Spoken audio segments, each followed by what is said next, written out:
Hello, I'm Odin, and I haven't moved in completely again since the last con I went to, but I'm gonna make something this week. Today, I'm gonna make Yuffie's weapon from Final Fantasy VII. The pattern I have to make this project was created by Gialab and is available on Etsy. I'll put a link in the description. It's always fun putting together a pattern, putting together the paper version of what it is to get an idea of just how big what you're making is going to be. I've gotten to really appreciate this, and I really appreciate the effort other people go through to make quality patterns.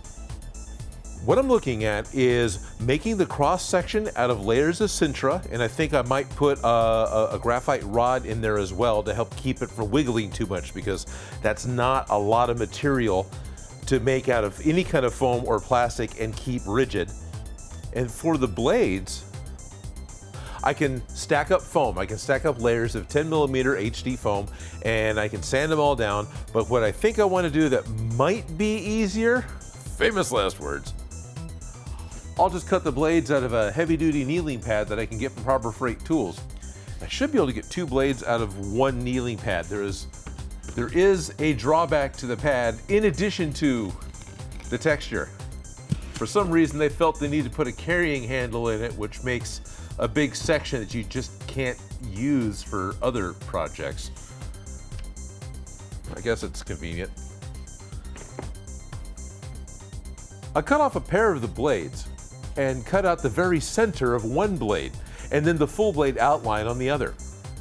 I traced the full blade outline onto the kneeling pad. I'm also marking the center of the large rivets on the top of each blade.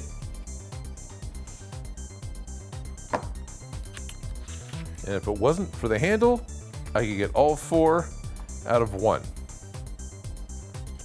Oh, the convenience of a carrying handle. Still, I got 3 out of 1. That was actually better than I expected.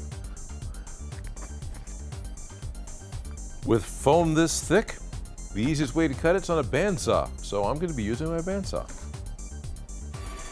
Now, the bandsaw is not the only way to do this, it's just the easiest for me.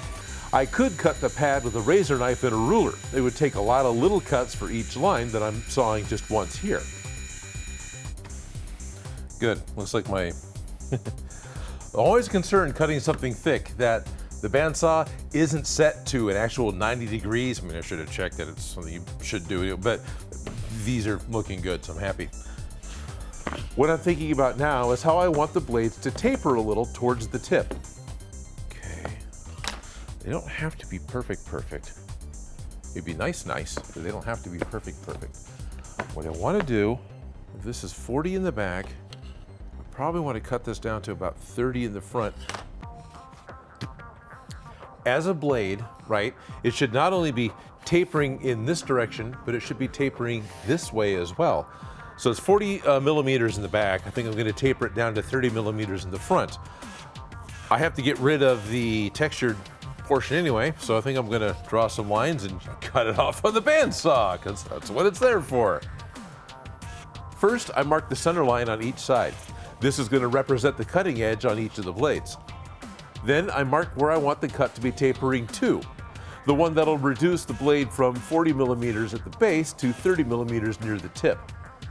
Cutting the texture off the outside of this foam is going to be much easier than trying to sand it off. Once I got towards the end of the project, I started to think that maybe I could have made the tips even a little thinner, perhaps get them down to just 20 millimeters instead of 30, which is something I should remember for another future project. But right now, I'm pretty happy with how smooth these sides are. So they didn't quite catch all of the texture with every one of the cuts, but enough. Besides, I need to make the diagonal cuts now. Removing the texture from the sides also removed those first rivet marks. Now I was going to use them as a guide for tracing these lines, which is the edge of the flat blade. Now I was thinking I would need to cut along this line to the center line in order to get that cutting edge. But when it was time to actually start to make the cut, I realized that the angle is practically 45 degrees, so I can just tilt the table on the bandsaw and cut along the center line. I flip the part over and cut again, and now I have my knife edge or cutting edge look on each of the blades. So when I started this, I assumed I was going to need to do this do a lot of this on a belt sander, forgetting just how much I can get done on a bandsaw. I suppose I could still sand this a little bit and bring it in. Should just leave it the way. No, I need to do that actually. Do I? Do I need to? If I do, I gotta do it 16 times. If I don't, I'm done. Uncut the other 4 to match this one. I'll be right back. Some of the parts still have a little bit of texture left on the flat sides. I can remove it with my belt sander, and then I can flatten some of the wavy hand cutting that I have on each of the knife edges. The back of each blade has a small bevel cut. I remove the piece from my paper pattern, and then I can align the smaller pattern using the rivet marks, and then I can add my mark for the bevels. And I simply grind the bevel off each side with my rotary tool and a large grinding stone. Then I change the bit for a sanding drum and lower my speed on the rotary tool. By pressing the end of the drum into the foam, I can make a mark that kind of looks like a rivet pretty easily. One final big detail on the blades is Yuffie's sigil, or at least I think it's her mark, I'm not really sure. I cut the design from the pattern and trace it onto the blade. Then I cut out the bird-like design from the pattern. And I cut the outline from a thin piece of self-adhesive foam. I find a Forstner bit that is the size that I need for the main blade and drill out a hole that is much deeper than I need. The Forstner bit does leave a flat bottom in the hole, but in foam, it's not really perfect. So I cut another disc of self-adhesive foam and then press it into the hole, making a perfectly smooth bottom. Then I glue the bird outline portion in place. I left the yellow paper backing on the part that I don't want so I can remove it after sticking the outline down and the shape will still be correct. So I'm under the impression, and I hope I'm right, that this insignia, this sigil, is only on one side of one spike, because I'm only planning on putting it on one side. So I hope this is it. So I got my 4 spikes. What I need to do is the connector piece. But for the most part, this shouldn't be that scary, I hope. What do I need to do? Issue is, that's a hole that goes all the way through it. It's not that big of a deal, but it's kind of... I'll make the 4-way grip from foamed PVC sheets with a graphite rod for support. I have a sheet of 6mm foamed PVC and a 6mm graphite rod, so these two are going to fit perfectly. I cut strips of PVC that will fit on either side of the rod, and a wider, thinner piece for a top and a bottom that'll make a box that goes all the way around the rod. And then I'm going to cut out a center round piece here. I'm going to start that next. Start to cut out the biscuit that's going to go in the middle. And the core just happens to match up with this inch-wide Schedule 200 thin-walled PVC pipe. So this will be the very center, so it looks all nice and clean inside. And then I'll build up this sandwich piecemeal of stuff that glues everything else around it. It'll work, really, honest, I hope. So I guess it's time to cut out some more stuff. I cut a bunch of circles from 6mm and 3mm foamed PVC sheets, plus a couple from white styrene plastic. PVC pipe glue was perfect for the foamed PVC sheet, and letting it set this way, I know it's going to fit over the rod. Then I want to cut the center out of this 6mm disc. I end up making these small pizza slices that, when glued to the cross beams, mostly make the center circle. I also need a couple of sets of thinner pizza slices, because they need to match up with the top and bottom layers in the cross pieces. And when the glue sets, I flip this over and add another thin set to the other side. After that step is finished, I make a template from leftover PVC so I can cut all 4 cross beams the same length.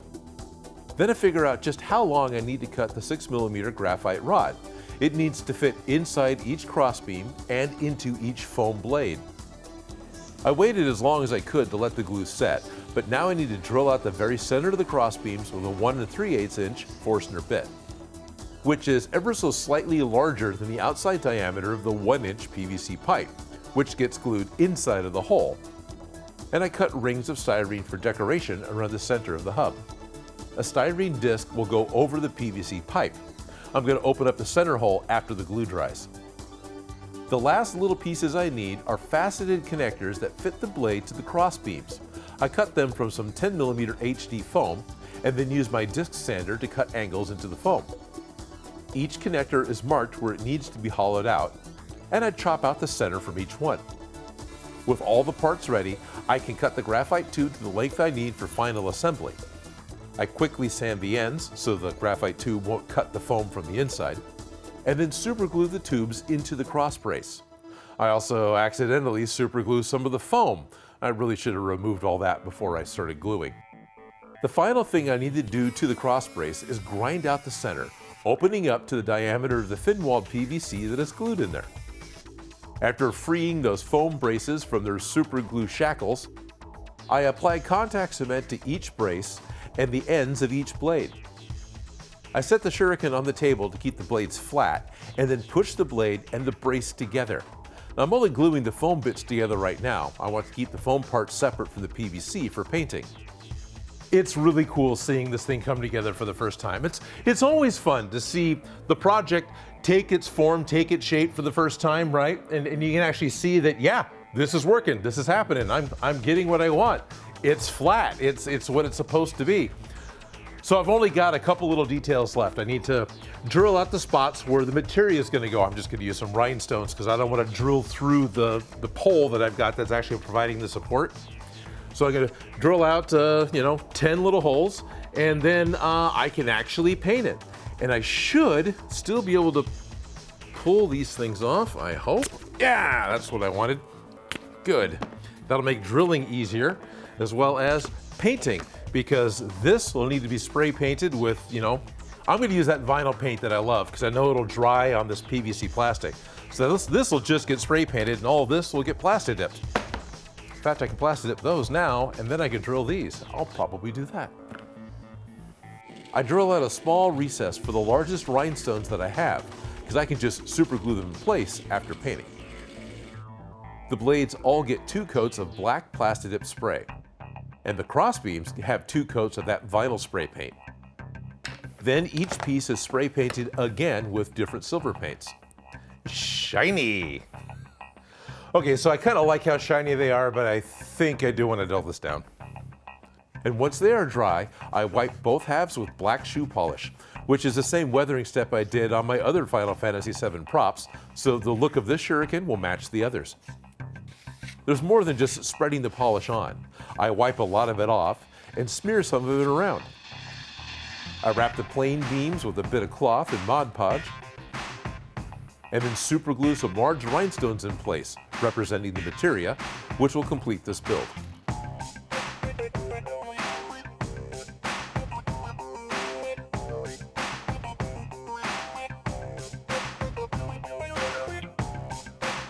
All the materials I used in this project I picked up locally. I'll put a list in the description.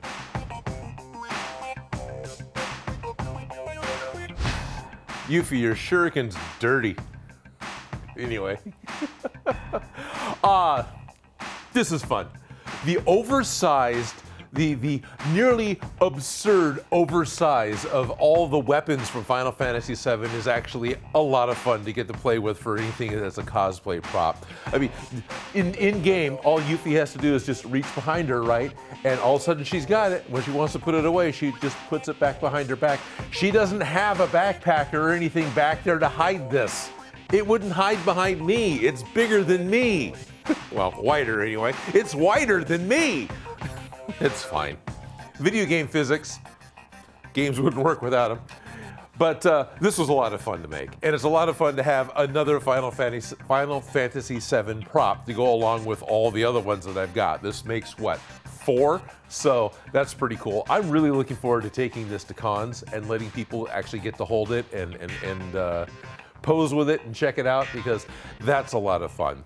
So yeah, I'm definitely enjoying the fact that the con circuit's coming around again and I get to actually interact with all of you again. If there's any other Final Fantasy VII or maybe other Final Fantasy type props that you think would be a lot of fun to make, please leave a suggestion in the comments below. I will see those. I do write a lot of them down, and that's exactly where this one came from. I was going over a list of what it is that I needed to do because I just came back from a con. I was just in the middle of doing another one. I had 2 back-to-back. That's why nothing's back here, right? So I needed to find something that's gonna be a little smaller and a little more fun to do. And this absolutely fit the bill. So I hope you enjoyed this at least as much as I have, if not more. It actually wasn't that difficult to do. Granted, I'm using some power saws, but it wasn't that difficult to do. So if you do want to make one of these, please tag me on Instagram, tag me in social media so I can see what it is that you've built, because I love seeing your creations. And I do know that there's going to be lots of different ways you can make an oversized Shuriken from Final Fantasy. But this is how Odin makes.